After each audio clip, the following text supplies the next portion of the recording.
Good morning, women of strength. It is Wednesday, and we are so excited because we have got an incredible story for you from our friend Mary. Mary's from Michigan, and we first met her in our VBAC link community on Facebook. It's been so fun being able to record stories from these parents who we just kind of really gotten to know a little bit on our Facebook community. And then all of a sudden they share their big announcement on the community one day that they had their VBAC.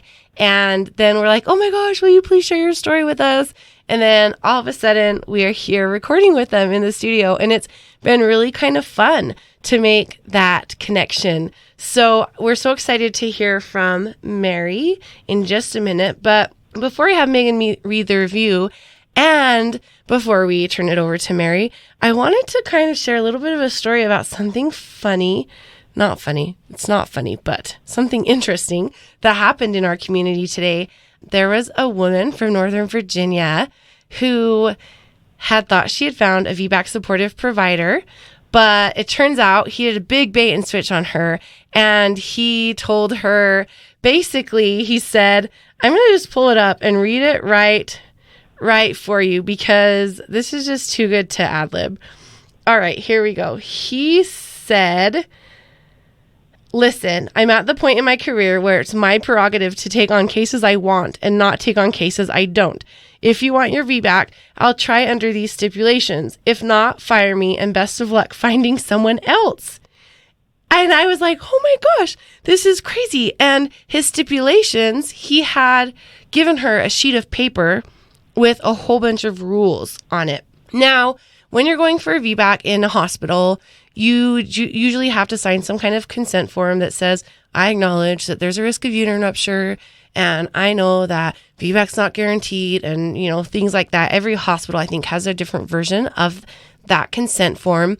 Basically, just the idea behind it is informed consent, but we kind of know that they always lean more towards the dangers of VBAC and the big scary risks of it. But this one just really blew me away. And I'm just going to read a couple little lines from it. If you want to go and read this for yourself, go back and search in our group from the post that was made on October 16th. I know it feels like forever ago, but it's there. So a couple things from this vaginal birth after cesarean section policy. He said, this is her provider says, if you're interested in pursuit of a vaginal delivery after your cesarean section, I must ask you to accept the following terms. I'm not making this up, guys. Okay, let's just listen to this. You will be examined at 38 weeks to determine if your cervix is ripe or ready for labor.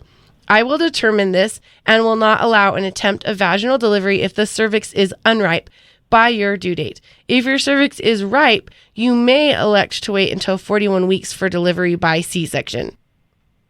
Yeah, that happened. He said, I will determine the best estimate of your due date, and this will be used for any further consideration of your plan to attempt vaginal delivery. Like, this is crazy. Next thing he says, you will, notice the language in here. You will be scheduled for repeat C-section on a day not past your due date. You must go into labor spontaneously and be in the active phase of labor by your due date. If you do not, you will proceed to deliver by cesarean section. Really? You guys, this is a shocker though. Listen to this. Every practical attempt to deliver a healthy baby and to protect your health will be undertaken, but no guarantee about mental or fetal outcome can be guaranteed. You will accept that there is a risk of fetal and or maternal harm attempting to deliver vaginally after a cesarean section. The degree of risk is difficult to calculate, but is greater and in some ways different than the risk of a planned cesarean section. Do you hear the strong language in this letter? It is insane. It's sickening. It is disgusting, and it is patriarchal, and it is awful, and it is degrading. And I would even go a step farther to say that it is setting the woman up to be assaulted or abused during her labor. So luckily, this parent that was in our community today said, all right, see you later, walked out of the office and is now finding a new provider. so that she can have a actual supportive provider and not somebody that plays these tricks. I just had to tell you about that because it's really, really important when you're selecting your provider to make sure that they don't have any crazy policies. And if they make you sign a consent form, ask to see it at your first visit with that provider, because this is a little bit crazy.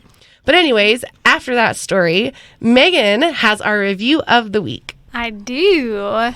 So this review is from Anna on Instagram, and she says, a big thank you from the Netherlands. 4 weeks ago, I got my VBAC. I learned so much from you. I went to the chiropractor. I listened to all the podcasts. I also read all of your blogs, especially when the gynecologist a few days after my due date suddenly told me maybe my pelvis was too small to have a natural birth, and that my baby may be too big. First, I cried, and then I remembered all the women from your podcast also getting bullish information. Hey, sure I'm reading on the podcast. I'm reading the real thing. That's what it says. BS from information. She said, I read all your blogs about this and was so happy that I got chiropractic care. And guess what? I pushed a healthy baby girl out. My firstborn was 400 GR lighter. Grams. Grams. In the Netherlands, they measure Oh, things yeah. differently. So her first baby was 3,800 grams. I don't even know how many pounds that is. I don't know. Well, poop. We got to look that one up. Hey Siri, how many pounds is 3,800 grams? 3,800 grams is 8.38 pounds. You're There you so go. weird. It's Australian. Wait, so what did it say? 8.4 pounds. 8.4 pounds, and so 400 grams lighter. So that's awesome. She said she's very happy she got her VBAC, and thank you so much from Holland. That's so fun. Yeah. I saw that on a message come in, because we get messages on Instagram all the time from people asking questions or just sharing their success stories with us. And I saw that one and I just grabbed it and I'm like, we've got to read this on the podcast. Yeah, that's an awesome one. Well, congratulations, Anna. You are tuned in to the VBAC Link podcast with Julie Francom and Megan Heaton, VBAC moms, doulas, and educators here to help you get inspired for birth after having a C-section. Together, they have created a robust VBAC preparation course along with this uplifting podcast for women who are preparing for their VBAC. Although these episodes are VBAC specific, they encourage all expectant moms to listen and educate themselves on how to avoid a cesarean from the get-go.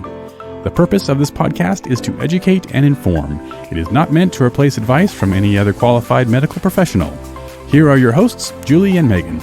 You know, it's really funny because that review kind of reminded me of my favorite birth affirmation. Megan, you know what it is. Get that big baby out of your vagina? I don't know. No, that's the name of our blog. I know. My favorite affirmation is my pelvis is huge. Oh, my pelvis is huge. My pelvis is huge. Yes. Yeah, I want to make a shirt. Do you think people would buy it if I made a shirt? I think people would buy it.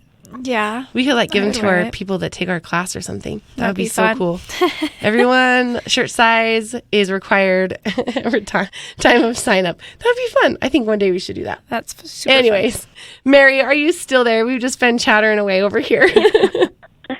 I'm still here. Oh, good. I am so glad.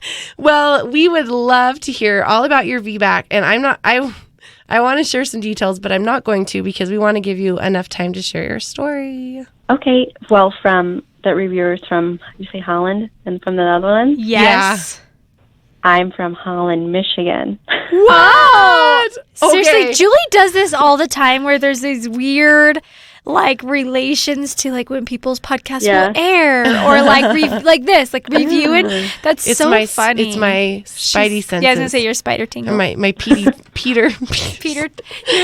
tingle. Yes.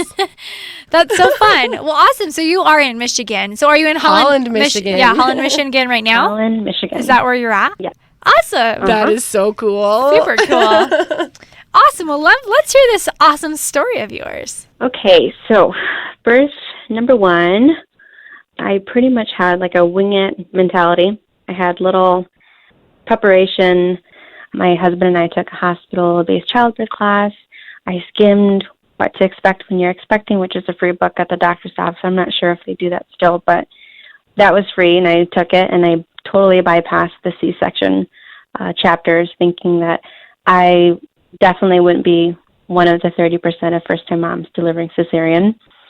I read nothing about breastfeeding, and I thought, how can something so natural like childbirth and breastfeeding be so difficult? I had a normal, healthy pregnancy. I had to do one extra ultrasound. I had some heart family history, so I had to go see a specialist. But other than that, it was pretty healthy.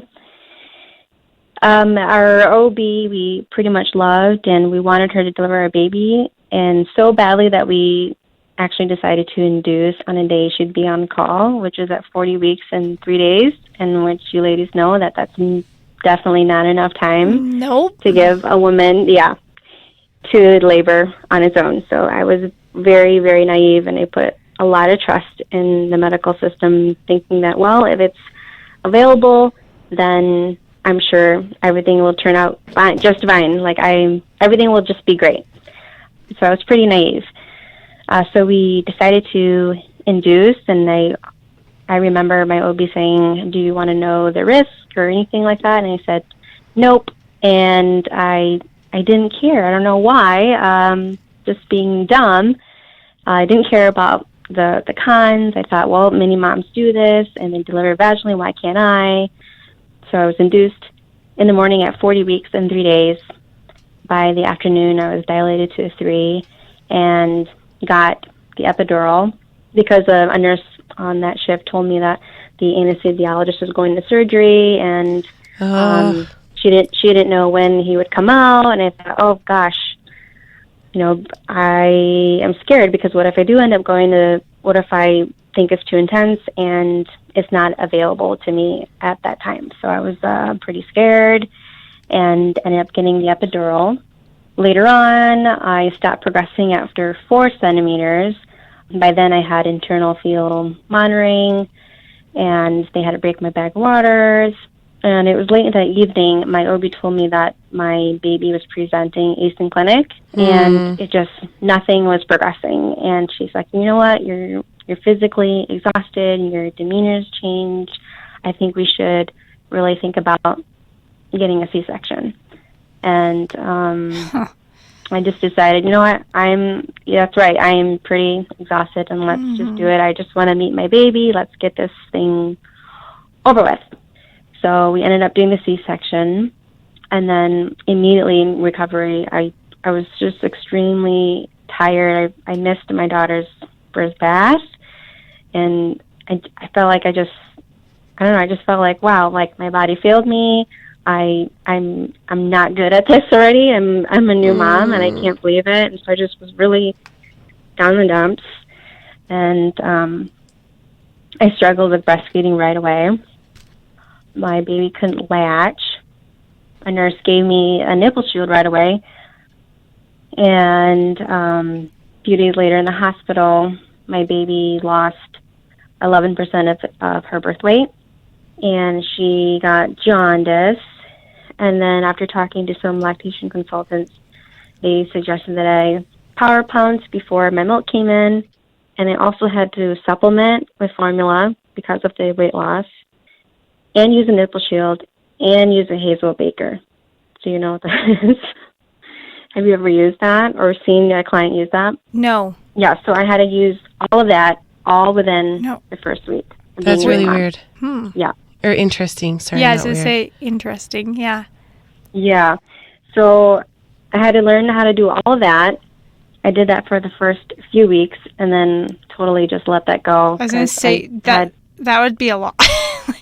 Yeah, it was a lot, and it was overwhelming, and I didn't know that, being a new mom, recovery, and C-section and all that stuff was a lot of stuff. Very, very overwhelming. And I had an in-home nurse to visit that first 2 weeks just to do weight checks. But then I got the hang of the breastfeeding, so it was, from then on, it was successful. Good. Yeah. Easier. And then with that, with my daughter, several months passed by, and I got postpartum anxiety.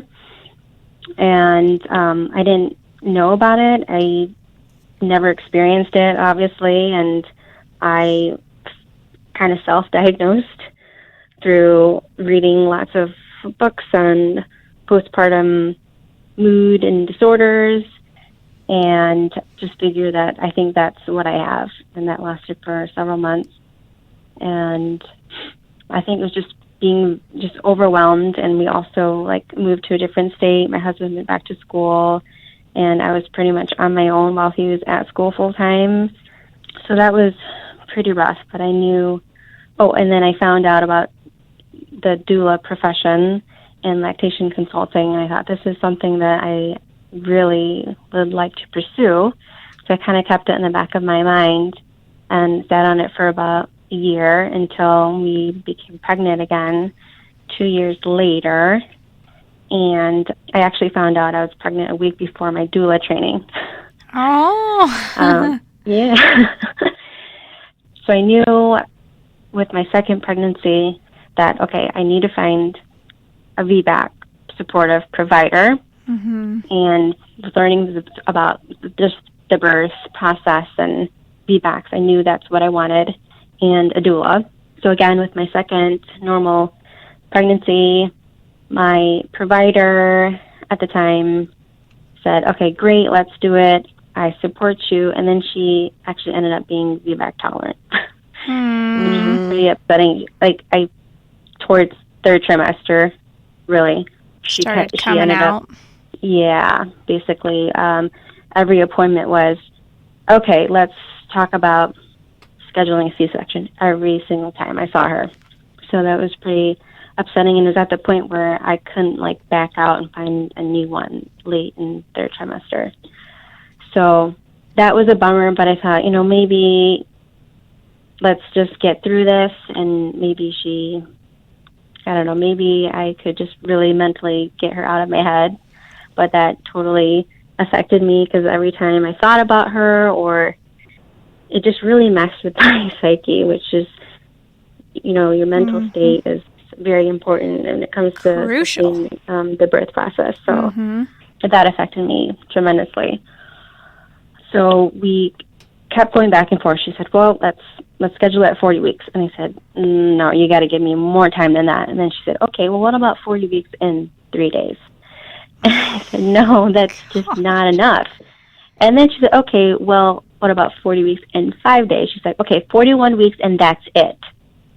So we pretty much compromised at 41 weeks. Wow. And towards the end, she would just give me these little scare tactics. Well, you're putting your baby at risk. Your baby could die.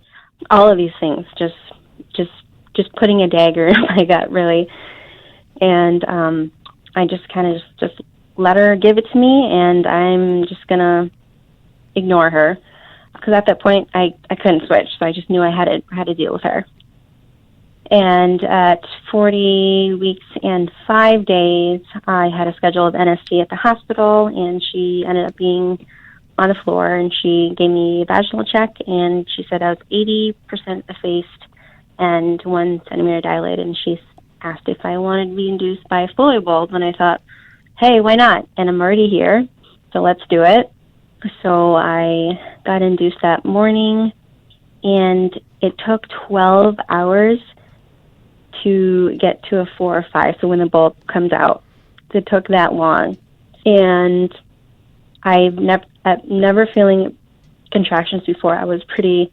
It came on pretty strong in the middle of the night, and I got panicky, and I didn't know if I could. I felt like it was just coming too fast, too strong, and we ended up calling our doula, and I just felt like we just didn't call her soon enough, because everything was happening so quickly and so fast that I was getting just too panicky. And I ended up getting an epidural at 4 or 5 centimeters, and my doula showed up at that time. So it gave me some rest, and I was my body fully dilated, 100% effaced in the afternoon, and I pushed for 2 hours, and my OB was uncomfortable for going more than that, and she suggested that I get a C-section. So it wasn't emergent, but at that point, I was exhausted physically, and I thought, well, I feel like I tried to let my body do this on its own, and had I waited a little bit longer or pushed, maybe she would have came out vaginally, but it is what it is, and I chose to get the C-section again. Mm-hmm. But the recovery was a lot better than my first. Breastfeeding was great. She had normal 10% weight loss, no jaundice, and we actually left the hospital a day early. And the hospital that we were at with my first two, it's actually, I could see the hospital outside my window. So we're like that, we're very, very close. Very, yeah. Yeah, so, but for my third, we got pregnant probably after 15 months. I was like, 15 minutes? That's no. fast. That's like where my head went automatically. No. But I knew I wanted to attempt a VBAC again. Mm-hmm. I just knew I just wanted to give it another shot. I trusted my body, and I wanted just to find a provider who truly was VBAC supportive. Mm-hmm. And unfortunately, since I just said that the hospital is literally outside my window, I had to commute 45 minutes to go find one. Oh, geez. Who would take me on. So I ended up finding an OB, and he said, it sounds like the first two, your body just didn't get the chance to labor on its own, and let's give it a chance, and let's do this. So I ended up going with that provider that's half an hour, 45 minutes away. I knew I needed a doula again, and I hired my doula from my second pregnancy. And I also wanted to try see a prenatal chiropractor and just learn more about the birth process. So I took more childbirth classes, learned more about it, more VBAC education. I found evidence-based birth, spinning babies. I found your podcast, Yay! which was very helpful. Yeah. So, and I found some episodes that really stuck with me. There's one in particular, I think she gave birth in West Michigan, too, and her name is Mary. Awesome. I don't know what episode that was, but Yeah. I just kept listening to that over and over again. Like, yes, that can be me. So again, I saw a chiropractor in the second trimester. Again, normal, healthy pregnancy, except for that one extra ultrasound. And then I had prodromal labor for weeks, and I've never felt that before in my first two. And at 40 weeks and 5 days, I went into labor. My body did it on its own, and I thought, wow, this is crazy. Contractions began around midnight. I texted my doula and husband, and at the time with having prodromal labor for weeks, they're like, yeah, okay. We're going to just go to bed, and you let us know if it's the real deal. So I labored at home all night, and I don't know why does labor come on at midnight? I don't get it. Because the body's relaxed. The body and the mind is so relaxed. And melatonin helps get labor started, and oxytocin, which is released while you're sleeping. Mm-hmm. Hormonal. So I couldn't rest. They were strong, but I just could not sleep. I could not fall back asleep. So anyway, I labored at home from like 12 to midnight to 5, 6 a.m. And I woke up my husband saying, this is pretty intense. I need some help.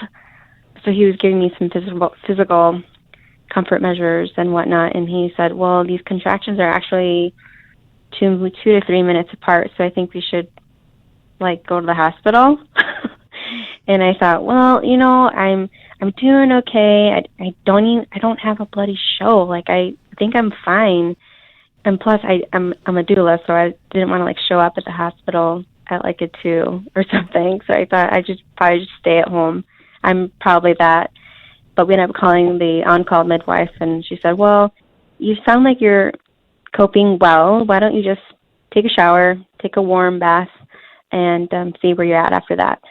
So I ended up doing that, which was very comforting. And then I thought, I'll just try to have some breakfast. But the minute I couldn't even digest toast, when the contraction would come, I would have to drop my toes and really focus and hone in on every single contraction. That's when I knew I think it's time to go in. Uh-huh. Yeah, it's time. So we let our doula know. So we had to make the drive, and we get there, and we decided to walk in. My husband's like, do I need to push you in a wheelchair? I said, no, well, you should, but it's fine. But like, we'll just walk in. It's no big deal. So we go in there, and the nurse checks me, and she says, you're a 6. And I was thrilled because I thought I never even got that far without even being like panicky, like with my second birth. So I was really proud of myself. And we called our doula, and I can hear her like screaming in the background on the phone, like, yay, she's at a 6. We got admitted, and my doula got there, and I labored in the tub. And it's one of those jacuzzi tubs, so you can like position the jets on your back in different ways. Mm-hmm. So I was able to do that, and I labored on the toilet a little bit, and I got checked, and I was at a 7. So it took all morning just to progress 1 centimeter. So I was a little bit defeated, but I thought, okay, let's just keep going. I got to the point where I just need to get the edge off. So I decided to do the nitrous oxide just to take the edge off, and that worked for a little bit. I thought that, wow, this is probably something I could use while I'm pushing, because this is feeling great. Like, I thought that I could birth and have the nitrous oxide without getting the epidural. But then once I felt like the pain was manageable, I felt like someone totally cranked up the labor dial, like to 100 or something. Like, it just was so intense. And I thought, oh my gosh, I think this is what women are talking about when we're talking about transition. Like, I totally feel self-doubt. I feel like I can't go on. And it was just so intense. And I mentally gave myself, okay, let's give myself an hour and see how I do and see how far along I am. Let's do the vaginal check there. So we ended up doing that, and I was an 8, and I decided to get the epidural. But then I had to wait for almost 2 hours for it. So that was difficult. So there's a lot of on the ball, off the bed, and a lot of position was changes. anesthesia like not available or something? The anesthesiologist was in a different room with the mom who they weren't getting the dosage right on someone else. Mm-hmm. So it was just taking a long time. So they were on the same floor and just next door, but just taking really long. Mm-hmm. So I ended up getting the epidural, and then honestly, like 2 hours later, I was ready to push. I was thrilled. And I did have some doubt because that's where I was with my second, like ready to push, and this is where she got stuck, and then things didn't progress. So I thought that was going to happen again. And so I just, in the back of my mind, thought, okay, there's still a chance that I could get a C-section. My doctor, it was a team of doctors. So the one that I got, she was a doula for, I think she said that about 13 years before she went to med school. So I felt like, oh my gosh, I have like the dream birth team. I have a doula I actually have 2 doulas and a doctor and my partner. And I just felt like, wow, everything is like aligning. This is great. So she was on the floor, and she was very encouraging, and it took me 4 hours to push my baby out, and she was with me that entire time at the foot of my bed, just waiting patiently for this baby to come out. And I remember her saying, like, you know, your baby is in the birth canal if you want to feel your baby's head. Aww. So I reached down there, because at that point, like, still doubting, like, I could get a VBAC. I told myself, okay, I can. It's really, like, he's really, like, down there. So I reached. I know, sounds TMI, but you can't get TMI if you're in the birth profession, right? You just can't. There's no such thing. Right? That's what I thought. So I reached down in there, and with one finger, I just reached down there and felt the top of my son's head. And I thought, oh my gosh, this is totally happening. I am going to get my VBAC. This is crazy. And I felt like just everything changed. We tried everything. And the epidural allowed me, it was like a low dosage or something. Like they were finicky because I'm like petite Asian lady, you know. So I was on the squatting bar. We were just like trying everything just to get this baby out. And then finally I was on my back, and they just encouraged me to push, and he finally did after 4 hours, and I was just thrilled, and I just couldn't believe it that I got a successful VBAC. After 2 cesareans, when people told me like you can't, you know, that's not, you can't do it. There's no way. You're putting your baby at risk. You're putting yourself at risk. And I remember that my doctor with my second told me, if you come see me again, we're going to cut you open. Oh my gosh. Are you serious? Yeah. Oh, so I kind of like gasped and coughed at the same time. Drives me Holy nuts, cow. though. That I hate stuff that. drives me nuts. And she said, I advise you to not have more than 3 kids. Oh, good heavens. Because too many cesareans put you at a higher risk. But nobody told you that. Right. So, yeah. So that's my story. Those are my 3 stories. So proud of you. So proud Seriously. of you. Thank you. You know, a lot of women, because we trust the system, right? We do, just naturally. Yeah. Like, we've been groomed to trust the system. And I'm not telling you not to trust the system, but I'm telling you not to always trust the system. Yeah, and find a good one.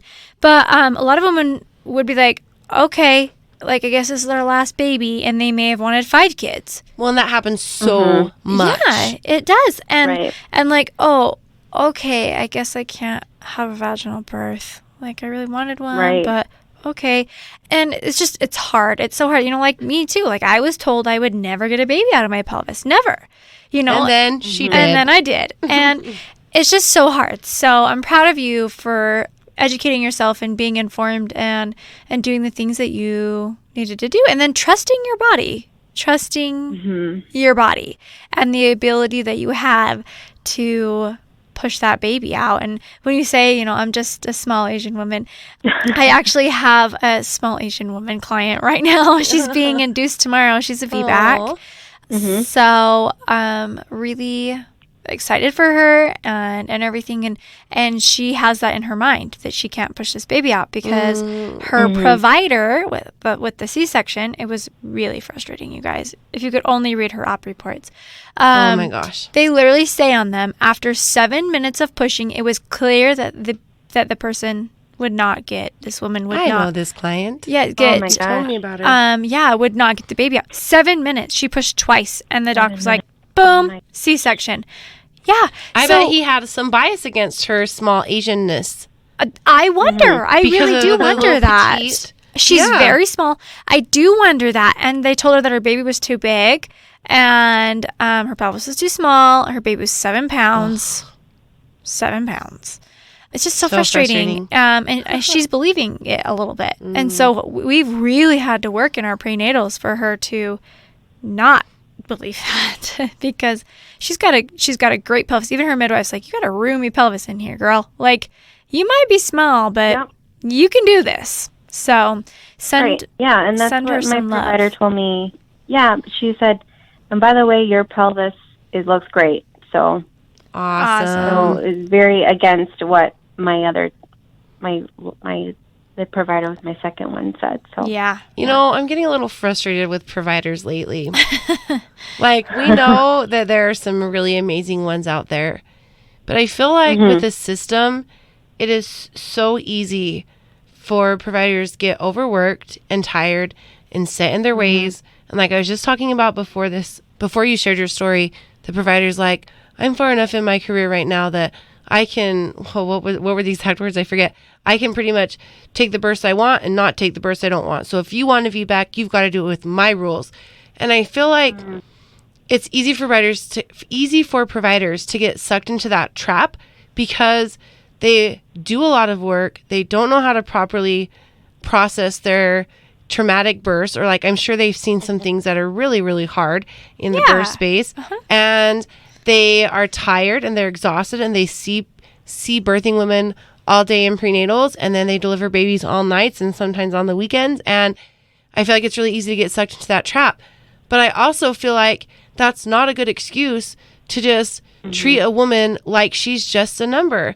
I have a client that I just had a prenatal with last week, and she was like, my biggest fear is that I will be treated like a part of the system and not like an individual person.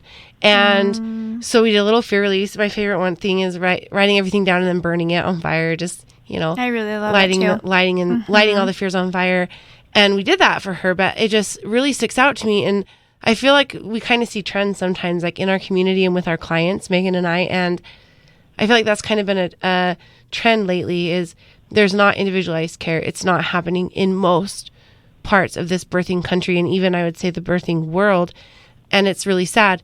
And specifically about VBAC after 2 C-sections, Megan had how many providers? 12 or 14? I forget. 12. Well, I visited 12. And 12 providers told her that she would never get a baby out of her pelvis, or that they would let her try. Let me try, or that I should probably trust my provider that told me that I would likely rupture. Yeah. And then but do you know how many people would talk to 12 providers?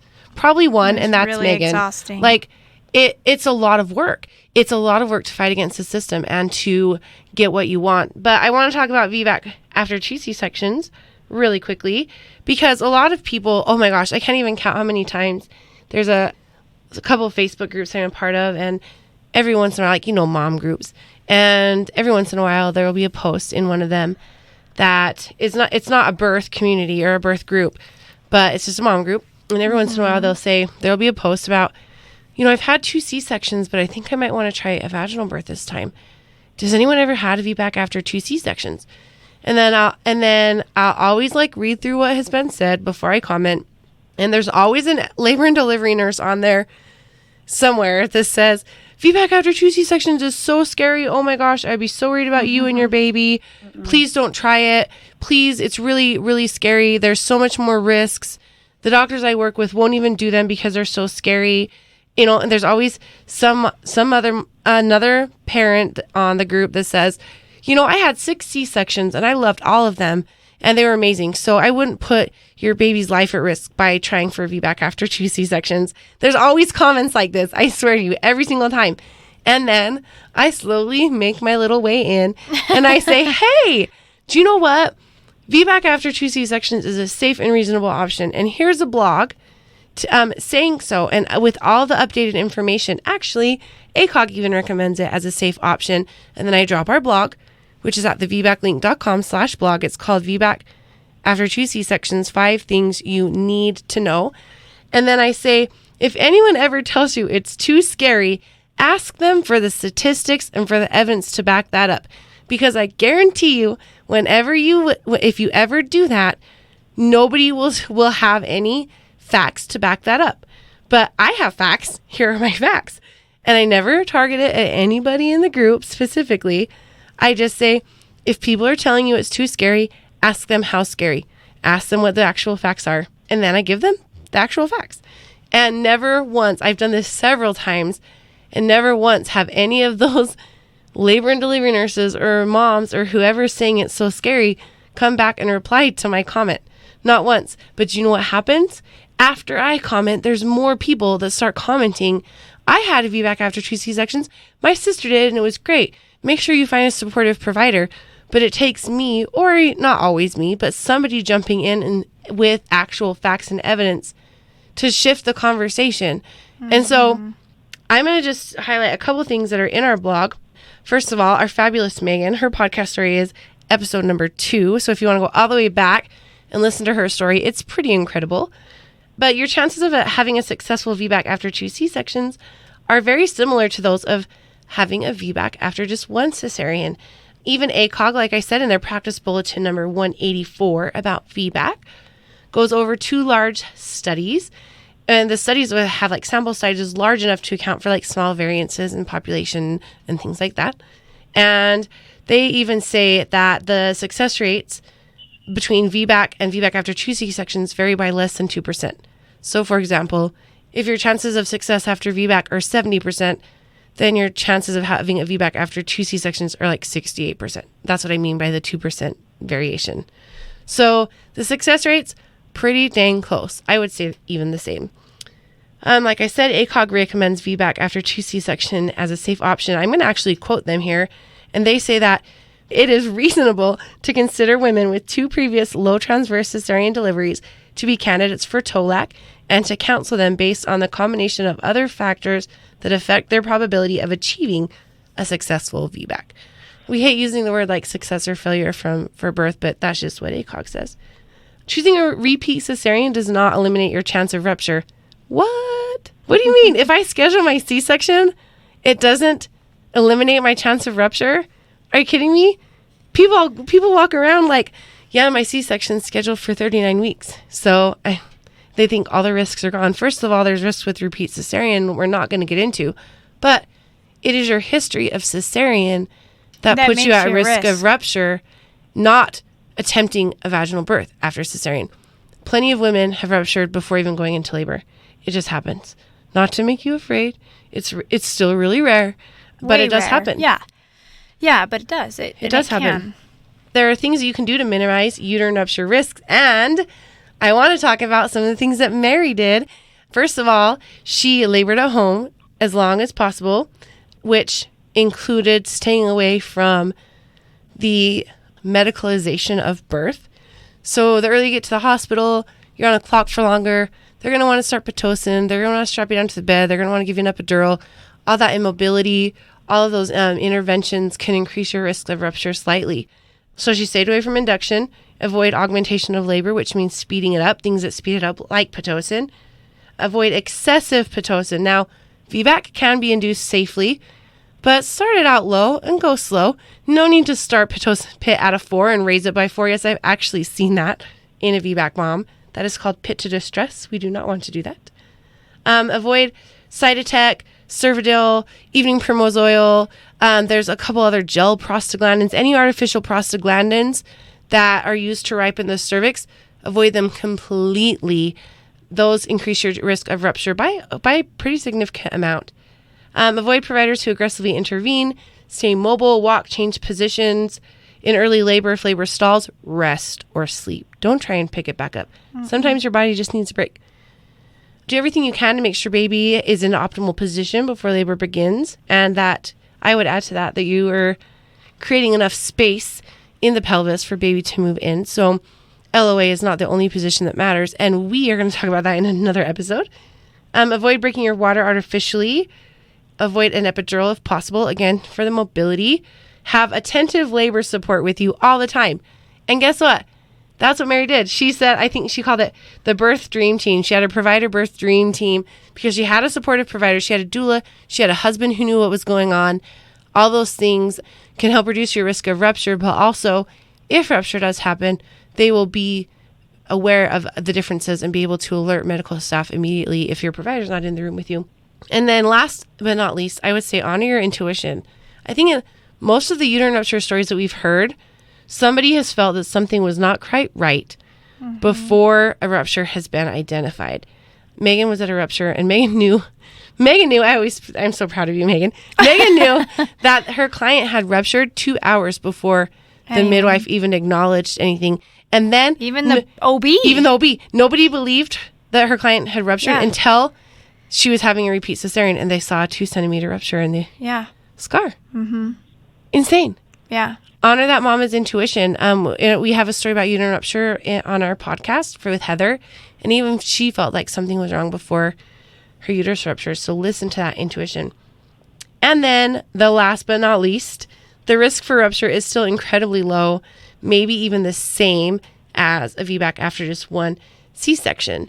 Now, what I would say is that it's really hard because most VBAC after 2 cesarean research studies don't have controls for Pitocin or other drug use. And even ACOG suggests that by reducing interventions and the use of Pitocin in induction, it will likely reduce the uterine rupture, especially aggressive interventions.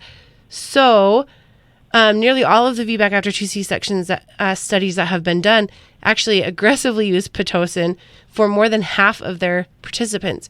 So it's kind of hard to say what the true rate of rupture is for VBAC after 2 C-sections, but ACOG sums it up to 1.4%, which is still less than 2%, which is the recommended, to be below the recommended rate. What am I trying to say? ACOG says if your risk of rupture is less than 2%, that's an acceptable risk. Now, I would say that it's even lower than that because if you avoid Pitocin and other interventions and induction and things like that.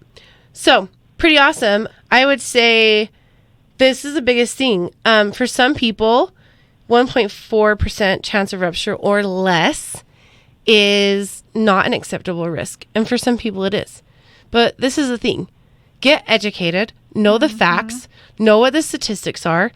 Anyone that comes to you saying it's so risky and you and your baby will die, ask them what the odds are of that. Ask them for the chances, or ask them for the statistics, ask them for the rates, and stand up for yourself. Because, like Megan, you too can find a provider that is going to support you on your VBAC after 2 C-sections. Now, you might just have to talk to 12 providers before you find that magical one, but it's possible. We're here for you. Join our VBAC Link community on Facebook and let us know how you're going in your search. Let us know what made your provider supportive or non-supportive and where you're at in your journey, because we would really love to meet you. All right, Mary, thank you so much for sharing your story. It was so good to finally get to talk to you. And I am so happy that you got your VBAC after 2 C-sections. Your story just gave me all the feels and all the goosebumps. Awesome. Well, thank you guys. I appreciate you guys so much, and I'm so glad that I found your podcast, and I just came in the right timing, and I recommend your podcast to many VBAC moms in our community. So keep up the good work, ladies. Thank you so much. And Mary's actually a doula as well. So Mary, I will drop a link to your doula page, or we'll tag your Instagram on your post. What is your Instagram? Awesome. Lakeshore doulas. Lakeshore_doulas. We will tag you in our post. So if anyone wants to reach out to you, you know where to find Mary. Would you like to be a guest on the podcast? Head over to thevbaclink.com/share and submit your story. For more information on all things VBAC, including online and in-person VBAC classes, the VBAC blog, and Julie and Megan's bios, head over to thevbaclink.com. Congratulations on starting your journey of learning and discovery with the VBAC Link.